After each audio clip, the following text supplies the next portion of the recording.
நான் சண்டை போடுறது 21 நாயக்குங்க கிட்ட. சரி. நீங்க நெறைய பார்த்திருக்கலாம். ரஜினிய தவிர்த்து ம். வேற எந்த நாயக்கெல்லாம் பேசி நீங்க இல்ல பார்த்திருக்கீங்களா? பார்க்கல. ஏன்? தெரியலையே! நான் 21 பேர்ன்னு எல்லாத்துலயுமே சொல்றேனே. ம், ம். அதுல ஒருத்தருக்காவது கோவம் வந்து பேசட்டுமே. நீ மட்டும் ஏன் பேசுற? அவங்க ஆன்மீக பிம்பத்த தானே வெளியில கொண்டு வந்தாங்க.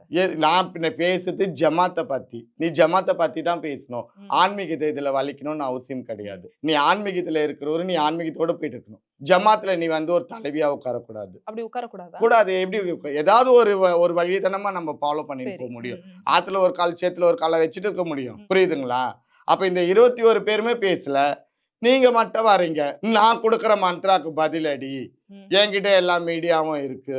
எல்லா மீடியா என் கோயில் வாசல்ல வந்து உட்கார்ந்துட்டு இருக்கோம். ம். நான் எப்போ வருவேன்னு எனக்கு தேவ காத்துன்னு இருக்கும். ம். இதெல்லாம் என்ன? பதிலடின்னா என்ன சொல்றாங்க? நான் பேசினேன் இல்லைங்களா? முதல் ஒரு சில விஷயங்கள்ல ஆமா, யூடியூப் ஆமா. சேனல்ல அதுக்கு பதில். ஏன்னா அப்ப அந்த அம்மா நல்ல செலிபிரிட்டியா இருக்கிறாங்க. நல்ல ஃபேமஸா இருக்கிறதுனால ம். அவங்க சொல்லிட்டாக்கா உடனே எல்லாமே ஆஃப் ஆயிடும்ன்ற மாரி ஒரு நெனப்பு. ம், ம். பட் மக்கள் அப்படி கிடையாது இல்லைங்களா? ம், ம். நியாயம் யார் சைடு இருக்குன்னு பார்ப்பாங்கல்ல. நீங்களும் பேசினா நானும் பேசலாம். புரியணும்ல ஒருத்தருக்கு இது என்ன நடக்குதுன்னு. அதுதானே மக்களோட தீர்ப்பு தானே மகேசன் தீர்ப்பு. ம். அதுதான் நான் ஃபாலோ பண்ணேன். சரிங்களா? இதனால வந்து அவங்களுக்கு ரஜினி அது கூட நல்லா பாருங்க.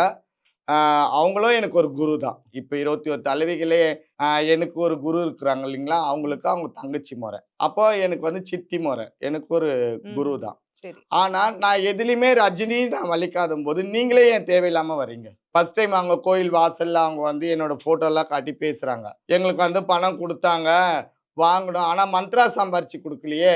மந்த்ராவா எங்களுக்கு குடுத்தான்னா, நான் சம்பாரிச்சு உனக்கு குடுத்தேன்னு நான் எதுலயுமே சொல்லலையே. எங்க மக்கள் குடுத்தாங்கன்னு தான் நான் சொல்றேன். உங்களுக்கு புரியுதுங்களா? நான் வேற ஏன் உனக்கு சம்பாரிச்சு குடுக்கணும்? என்ன தலைவிதியா நான் வந்து உனக்கு சம்பாரிச்சு குடுக்கணும்னு. ம், ம். அப்போ ஃபர்ஸ்ட் ஸ்டார்ட் பண்றதே இந்த ரஜினி தான்.